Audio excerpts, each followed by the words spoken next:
Hello and welcome back. If you remember the last video or the one before, I did one on UPSs, namely this one here. Now this did very well in the test that I did, and it got me to thinking that really I do need to sort out the mess. This is behind our sofa. It's pretty much out of the sight, but as you can see down there, it's a mess. So I've got wired networks around the house, so I use wired as well as Wi-Fi. So actually on the wall, I've got my points down there.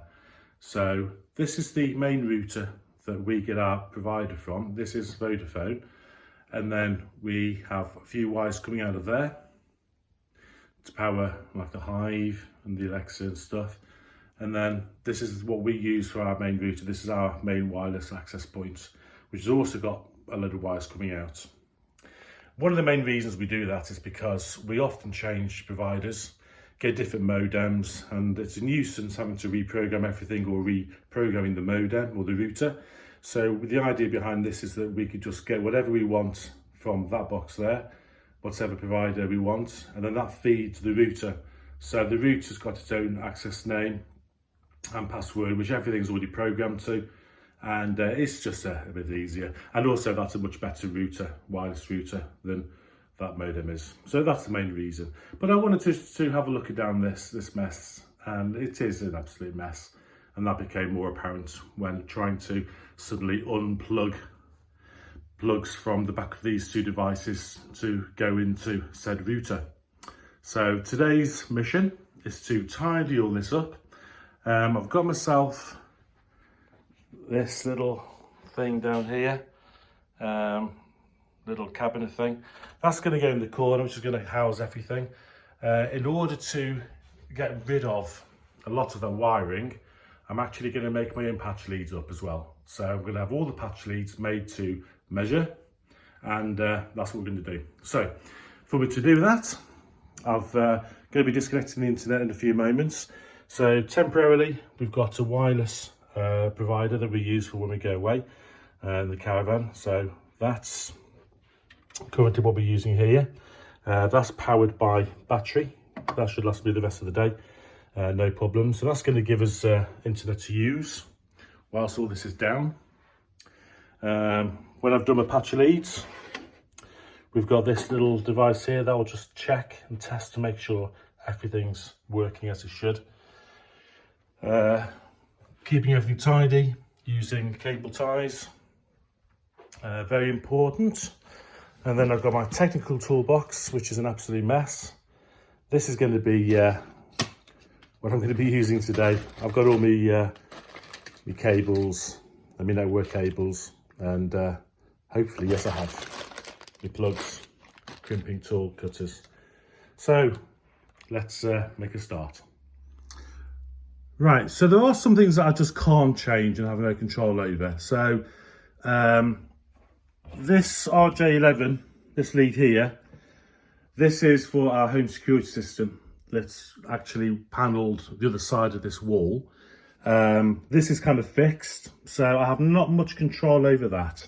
So that's going to have to be wired in later. Speaker cables, we've got a speaker over there, which is wired into the wall there. So that comes out of there. The hi-fi, which we only really use as an amplifier, and that speaker sit behind here. So that one will be wired in. Extension for the telephone cable, that goes all the way upstairs. I need to tidy that up. That'll probably be squeezed under the carpet. And I do need to get these power strips tidied up a little bit. So there's only so much I can hide, but that's all the junk at the moment we've got. You know, you get to the point where you kind of can't go back now. What you started, you started. It looks a mess because it is a mess. However, I'm hoping get these things neatly fastened and neatly wired, and it won't look half as bad as it did before. So let's move on to the next step. So just trying to figure out where things are going to go. I think I'm going to have the cabinet on this part of the wall. Bearing in mind the sofa comes back to about here. So this is pretty much out of sight, as you've seen. I could push it all the way in there, but it might be easier to go there, or should I actually push it inside there? My thinking is if it goes here, I can easily place things on top like the router and the modems and see visually what's going on with lights and stuff. Or maybe it should just go in. Let's have a look. Yeah, okay, so rethinking it, I think it is going to be better off there. Yeah, okay. So I'm going to now place things onto this little tabley thing. I just place them where I want them to be, and I'm going to stick them down with blue tack, just so nothing moves. Then I'm going to pull it all out and then wire it all in. But I think that's going to be the better place. I think in hindsight, I think that's going to be the best place. So while sorting things out, I've just realised that this little switch I'm using, it's TP-Link. It's only got 4 outputs. I could do with the bigger one really, but I'm making do with what I've got. I don't want to go out and spend any more money. But realising that this takes power to run. And in order to get rid of one of these power adapters, I've just remembered you can get a lead that comes with this UPS. So this UPS, in fact, will not only power 12 volt devices like the router, but you've got the 9 volts and then you've got the 5.2 volts. And just trying it out, which I just have done off camera, when I plugged it in, it all lights up and appears to be working just fine. So that's a fantastic addition because, don't forget, I've got so many things plugged in, including the security system in the house, and things like the central heating system, all wireless, needs networking. If the power went out, and I'm just using UPS to power the modems, like this, I can't control using apps and other devices. Whereas at least now with this switch working, bonus. Very happy about that. Right, we're getting somewhere now. So I've got the UPS mounted, the Alexa and my router. I've got the power supplies all done for that. And I've got the audio cables wired in to that. Modem's going to be living there, again powered in. And now it's just a matter of making some patch leads to link everything together. So let's begin that. Right, another quick update. Not going as fast as I'd hoped. Things are getting wired in, making me in patch leads, as you know. However, big problem. It's not going as well because you buy cheap, you buy twice. Now this is the crimping tool I'm using, and these pins here don't always align properly. It's a cheap tool and I've had problems with it not working properly. Also, the plugs aren't, now what do they call them? Or the through plugs. Ideally you want the plugs where the wires come out the ends, and then this machine, once you're crimped, would actually trim the ends off. But with these, you've got to have the cables or the wires exactly the right length. So it's a lot more fiddly. So, wrong sort of plugs and a horrible cheap crimping tool. After this project, this is going in the bin. Gonna buy a new one. But there you go. But apart from that, we've got things wired up. Things are starting to work. Wi-Fi's working. Internet's on. Just got to get these patch leads done, and we'll see. Right, so the finished article then. Really pleased with it. I'll do a proper front for you shortly. It's just logging onto the networks and such like. But basically, that's it. Now I know it looks a little bit messy. That can't really be avoided. So what have we got then? So we've got that one power supply there. Where's the camera? There, that end one. That feeds the UPS. And then I've got my hi-fi plugged into there. That one is for the Alexa. That's the cordless telephone. That is for the summer house. We can't reach the summer house from here with Wi-Fi, so we've got one of these power adapters. So that feeds, that's for the light. So I've actually saved a power strip. So those two plugs there, they go through to one's the conservatory TV system, the other one's in the lounge. And yeah, that's it. So these are kind of fastened together. So I've managed to use the original patch leads because they were the right sort of length.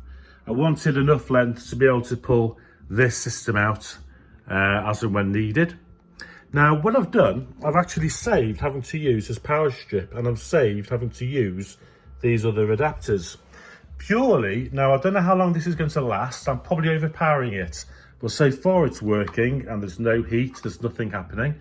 But luckily, the central heating receiver and the switch on the back, they're 5 volts.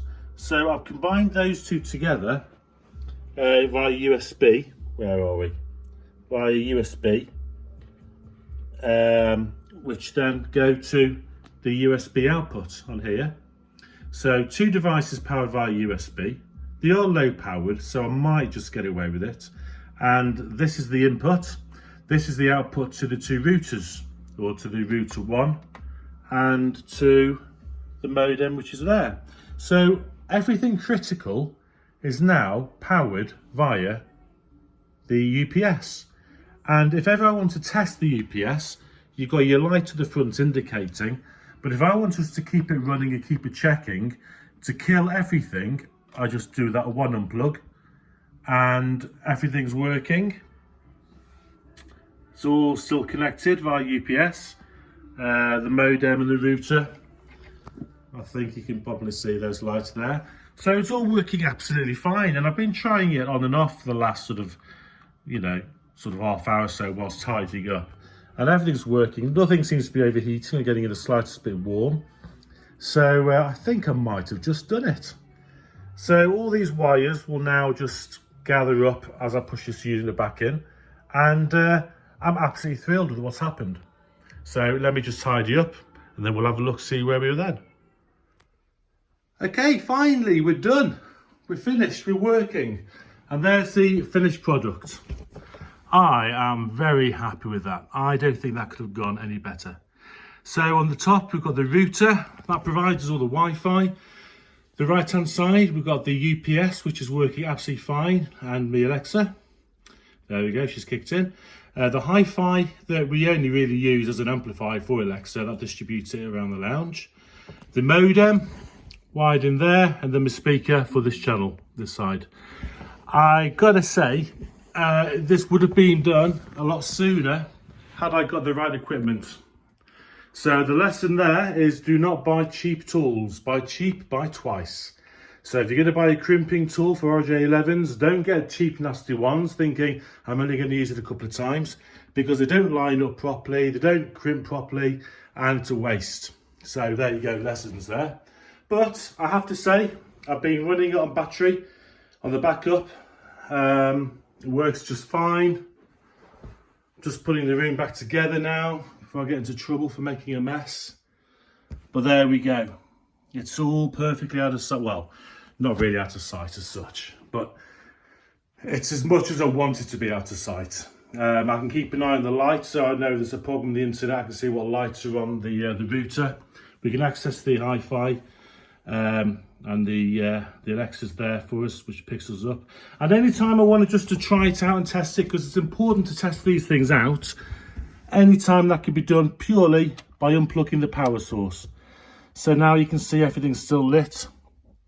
You can see the light's still on the central heating console, and it's all working fine. So it's important to be able to test. So plug all the power back in, and we're back on power again, and it's now charging up the UPS. Like I say, I don't know how long the battery would last in the UPS with the added switch and central heating console plugged in. But you know what, I mean, I had 3.5 hours just doing the 2 modems. So I think for what we use it for, I think that should be okay. That gives me enough time to be able to make any changes that I need to make should we get a power supply outage. Other than that, I think that's pretty much it. I'm just going to tidy up now, and I'll keep on experimenting and trying. I think potentially now I'm realising the importance and how clever these little devices are, I think I could probably do with a more powerful one. I'd be interested to see what other ones I can get with a bit more power. Now I realise I'm going to be powering more than just a modem. So watch this space, we'll see what happens. But anyway, for the time being, thanks for watching. I hope that's been of some interest, and I'll catch you in the next video. Bye for now.